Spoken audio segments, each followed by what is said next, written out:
आज जो चित्रपट मी तुम्हाला एक्सप्लेन करणार आहे त्याचं नाव आहे सविता दामोदर परांजपे। आणि ज्यांना ज्यांना सस्पेन्स थ्रिलर मूवी आवडतात त्यांनी हा चित्रपट आवर्जून पाहायला हवा। सो जास्त वेळ न घेता याची सुरुवात करूत। तर चित्रपटाची सुरुवात होते मुंबईतील अष्टविनायक चाळीपासून। हा काळ आहे 1980चा आणि आता या चाळीत 10 दिवसाचे गणपती बसलेले असतात, ज्यामुळे इथे एक कार्यक्रम आयोजित केलेला असतो आणि यातच प्रमुख पाहुणे म्हणून शरद अभ्यंकर व त्याच्या पत्नीला बोलावलेलं असतं, जिचं नाव कुसुम असतं। शरदबद्दल सांगायचं तर हा चांगला प्रसिद्ध लेखक व कादंबरीकार असतो आणि याची पत्नी सध्या घर सांभाळत असते। आता इथे आपल्याला माहित होतं की शरद व कुसुमच्या लग्नाला भरपूर वर्ष झाली, पण अजून यांना मूलबाळ नाही। तसेच शरद हा काही वर्षांपूर्वी याच चाळीत राहायचा, पण कुसुमसोबत लग्न केल्यानंतर त्याने नवीन घर घेतलं व आता हे दोघे नवीन घरात राहतात। तसेच आपल्याला माहित होतं की शरद या चाळीतील एका खोलीचं घर भाडं आजही भरत आहे। प्रत्यक्ष त्या खोलीमध्ये कोणच राहत नसतं, पण शरदने ती खोली भाड्याने घेतलेली असते व आज सुद्धा तो याचं घर भाडं भरत असतो आणि असं का ते पुढे आपल्याला माहित होईल।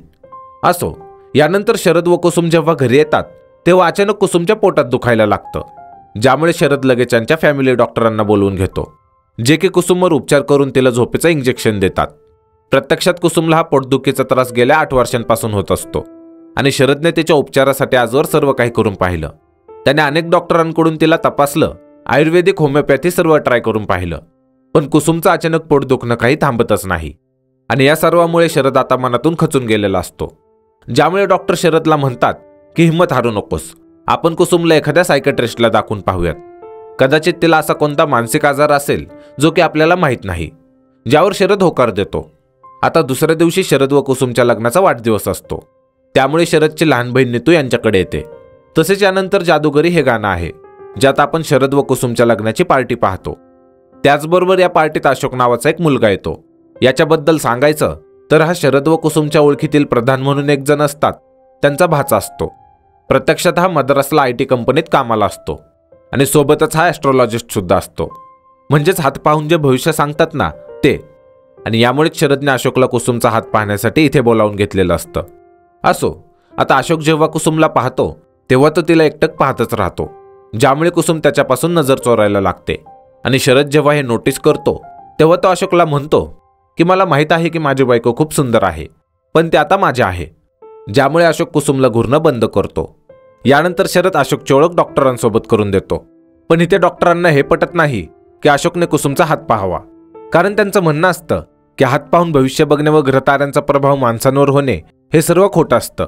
पण शरद यांची समजूत काढतो आणि आता 2 दिवसांनी पौर्णिमा असते, त्यामुळे अशोक त्या दिवशी कुसुमचा हात पाहणार असतो। आता याच रात्री शरद व कुसुम जेव्हा त्यांच्या खोलीत रोमॅन्स करत असतात तेव्हाच अचानक यांच्या घरातील घड्याळाचा टोल वाजतो, ज्यामुळे हे दोघे डिस्टर्ब होतात। प्रत्यक्षात हे घड्याळ खराब झालेलं असतं, पण तरी देखील यांनी हे अजून घरातच ठेवलेलं असतं आणि असं का ते पुढे आपल्याला माहीत होईल। असो, यानंतर पौर्णिमेचा दिवस येतो, ज्यामुळे अशोक शरदच्या घरी जातो, जिथे त्याची ओळख नीतूसोबत होते, म्हणजेच अशोकच्या लहान बहिणीशी। आणि पुढे जेव्हा अशोक कुसुमला भेटल्यानंतर कुसुमचा हात पाहतो तेव्हा तो पाहतो की कुसुमच्या हातावर एक काळा डाग आहे आणि याबद्दल कुसुमला विचारल्यावरती अशोकला सांगते की आधी तर हा डाग तिच्या हातावर नव्हता, पण हल्लीच काही वर्षांपासून हा डाग तिच्या हातावर दिसायला लागला आहे, ज्यामुळे अशोकला लगेच समजतं की कुसुमला कोणत्या तरी आत्म्याने झपाटलेला आहे, ज्यामुळे तो कुसुमच्या शरीरात असलेल्या आत्म्याला विचारतो की तू कोण आहेस। त्याचबरोबर बराच वेळ कुसुमला धमकावल्यानंतर कुसुमच्या शरीरात असलेल्या आत्म्यांना सांगते की तिचं नाव सविता दामोदर परांजपे आहे, जे ऐकल्यावर शरद खूप चकित होतो, ज्यामुळे इथे आपल्याला समजतं की शरदला या नावाबद्दल असं काहीतरी माहीत आहे जे की आपल्याला माहीत नाही। आता इथून पुढे जेव्हा जेव्हा कुसुमच्या अंगातून सविता बोलेल तेव्हा मी तिचं कॅरेक्टर सविता म्हणून समजावेल आणि जेव्हा खरीच कुसुम बोलत असेल तेव्हा हे कुसुमचं कॅरेक्टर बोलत आहे असं समजावेल, ज्यामुळे कसलाही गोंधळ होणार नाही। यानंतर जेव्हा डॉक्टरांना कुसुमबद्दल माहीत होतं तेव्हा ते म्हणतात की कुसुमच्या शरीरात भूत वगैरे काही नाही। अशोक कुसुमवर ओरडला आणि वारंवार याने तिला प्रश्न विचारल्यामुळे ती हिप्नोटाईज झाली आणि यामुळेच कुसुमचं अतृप्त मन सविता बनून समोर आलं। तसेच ते म्हणतात की कुसुमला मल्टिपल पर्सनॅलिटी डिसऑर्डर नावाचा आजार आहे, म्हणजेच आपण साऊथचा जो अपरिचित नावाचा चित्रपट पाहिला आहे त्यामध्ये त्या हिरोला जो आजार दाखवला आहे तो। असो, आता डॉक्टर म्हणतात की ते हे सिद्ध करून दाखवू शकतात की कुसुमला मल्टिपल पर्सनॅलिटी डिसऑर्डर नावाचा आजार आहे आणि हे सिद्ध करण्यासाठी ते शरदला काही प्रश्न विचारणार असतात। त्याचबरोबर डॉक्टर व शरद जे काही बोलतील ते सर्व रेकॉर्ड करून ठेवण्यासाठी ते एका कॅसेटचं रेकॉर्डिंग सुरू करून ठेवतात. आता डॉक्टर शरदला विचारतात की सविता दामोदर परांजपे कोण आहे, ज्यावर शरद तिच्याबद्दल सांगत असताना इथे वेल्हाळा हे गाणं आहे, ज्यात आपण पाहतो की 8 वर्षापूर्वी शरद ज्या चाळीत राहायचा तिथेच सविता देखील राहायची, जी की चांगली क्लासिकल गायिका होती आणि शरद यावेळी लेखक बनण्यासाठी स्ट्रगल करत होता. पण हळूहळू सविता शरदच्या प्रेमात पडली, ज्यामुळे ती शरदची खूप काळजी घ्यायला लागली आणि शरदने जर का कोणती गोष्ट अचीव केली तर सविताला देखील त्यासाठी खूप आनंद व्हायचा. तसंच शरदला देखील सविता आवडत होती, पण शरद व सविताचं नातं कन्फर्म नव्हतं की हे दोघे एकमेकांवर प्रेम करतात म्हणून, आणि आतापर्यंत हे मित्र म्हणून होते. त्यात एके दिवशी सविताने तिच्या खूप जवळच्या मैत्रिणीला शरदला भेटवलं, जे की दुसरी कोण नसून कुसुम होती. आणि शरदने जेव्हा तिला पहिल्यांदा पाहिलं तेव्हा पाहता क्षणी तो कुसुमच्या प्रेमात पडला. त्याचबरोबर या काळात शरदची काही पुस्तकं खूप प्रसिद्ध झाली, ज्यामुळे तो त्याच्या करिअरमध्ये सेट झाला. सोबतच त्याने कुसुमला लग्नासाठी विचारलं व कुसुमने देखील त्याला होकार दिला. तसेच ही गोष्ट देखील त्याने सविताला सांगितली आणि शरदला वाटलं होतं की हे माहीत झाल्यावर देखील सविता नेहमीप्रमाणे त्याच्यासाठी खूप आनंदी होईल. पण शरद व कुसुमच्या लग्नाच्या दिवशीच तिने स्वतःला जाळून घेतला आणि आत्महत्या केली. आता डॉक्टर शरदला विचारतात की तू अजून देखील सविताची आठवण काढतोस का, ज्यावर शरद नकार देतो. पण डॉक्टर सांगतात की त्यांना तसं वाटत नाही, कारण जर का तू सविताची आठवण काढत नाहीस तर मग तू तिच्या खोलीचं आजही भाडं का भरतो. आणि यामुळेच आपल्याला माहित होतं की चित्रपटाच्या सुरुवातीला शरदने ज्या रिकाम्या खोलीचं भाडं दिलं होतं ती इतर कोणाची नसून सविताची खोली आहे, जिच्या आठवणीत शरद आजही तिच्या खोलीचं भाडं भरत आहे. असो, त्याचबरोबर डॉक्टर म्हणतात की सविता गेल्यापासून आजपर्यंत ती शरदच्या मनात आहे, ज्यामुळे तो कुसुमला पूर्णपणे सॅटिस्फाय करत नाहीस. अर्थात ते शरद व कुसुमच्या सेक्स लाईफ बद्दल बोलत असतात.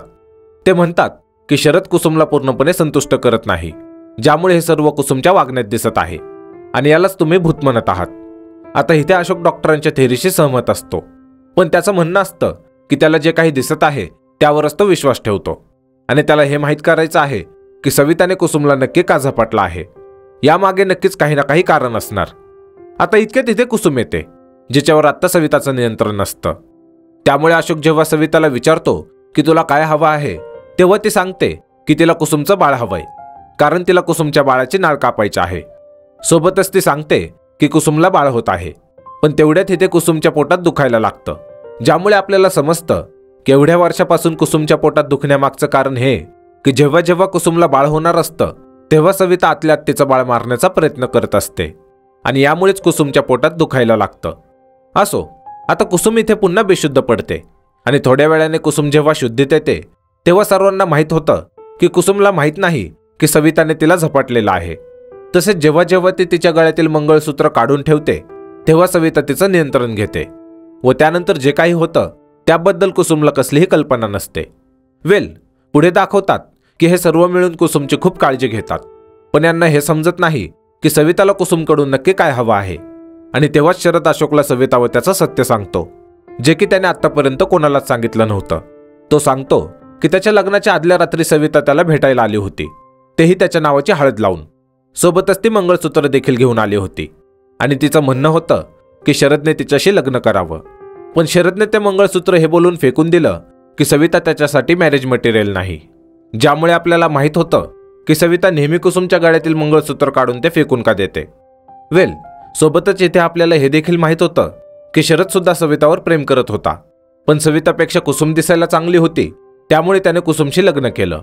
त्याचबरोबर पुढे आपण पाहतो की नीतू व अशोक आता एकमेकांच्या प्रेमात असतात आणि त्यात एके दिवशी शरद जेव्हा त्याच्या एका साहित्य संमेलनाला जातो तेव्हा अशोक इकडे शरदच्या घरी कुसुमची स्टडी करण्यासाठी थांबतो, जिथे कुसुम त्याला सांगते की तिला खूप भीती वाटते आणि नेहमी असं वाटतं की कोणीतरी तिच्या आजूबाजूला आहे.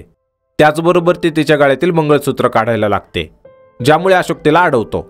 प्रत्यक्ष त्या सर्वांनी कुसुमला सांगितलेलं असतं की तुझ्या मंगळसूत्राला तो हात देखील लावायचा नाही, कारण ते जेव्हा काढलं जातं त्यानंतर तुला त्रास सुरू होतो. पण कुसुमला तिच्या मंगळसूत्राचा त्रास होत आहे असं सांगून तिथे काढायला लागते आणि यावेळी अशोक देखील ते कुसुमला काढायला लावतो, जेणेकरून सविता कुसुमवर नियंत्रण घेईल. आता सविता जेव्हा कुसुमवर नियंत्रण घेते तेव्हा अशोक तिला विचारतो की तुला नक्की काय हवं आहे, ज्यावर सविता सांगते की तिला अशोककडून शरीर सुख हवंय आणि ते यासाठी की सविता शरदला मॅरेज मटेरियल वाटत नव्हती आणि जी कुसुम त्याला मॅरेज मटेरियल वाटली तिचं शरीर सविताला शरदसाठी भ्रष्ट करायचं आहे, तेही अशोक सोबत झोपून. आता हे अशोकसाठी शक्य नसतं, कारण तो कुसुमला त्याची वहिनी मानतो, ज्यामुळे तो इथून निघून जातो. त्याचबरोबर इथे आपल्याला माहीत होतं की सविताला शरदसोबत वैवाहिक जीवन जगण्याचा अनुभव घ्यायचा होता, त्यामुळे ते गेल्या 8 वर्षापासून कुसुमच्या शरीरात राहून वैवाहिक जीवनाचा आनंद घेत आहे. यानंतर दाखवतात की अशोकसोबत जे काही घडलं त्यामुळे तो मद्रासला जाणार असतो, आणि हे जेव्हा नीतूला माहीत होतं तेव्हा तिला कुसुमवरती खूप राग येतो. सोबतच आपल्याला माहीत होतं की जे बंद पडलेलं घड्याळ शरदच्या घरात आहे ते शरद व कुसुमच्या लग्नात सविताने यांना दिलं होतं. असो, आता अशोक मद्रासला जाणार असतो, त्यामुळे शरद त्याला भेटायला जातो आणि त्याला इथेच थांबून कुसुमवर उपचार करण्याची विनंती करतो, ज्यावर अशोक सांगतो की सविता कुसुम वहिनींना सोडायला तयार आहे, पण तिची एक अट आहे की तिला माझ्याकडून शरीर सुख हवंय आणि हे मी करू शकत नाही, त्यामुळे तुम्ही कुसुम वहिनींचा कोणा दुसऱ्याकडून उपचार करून घ्या. आता शरदला वाटतं की अशोक कुसुमच्या आजाराच्या अडतीचा फायदा उचलायचा बघतोय, त्यामुळे तो अशोकला कानाखाली मारतो.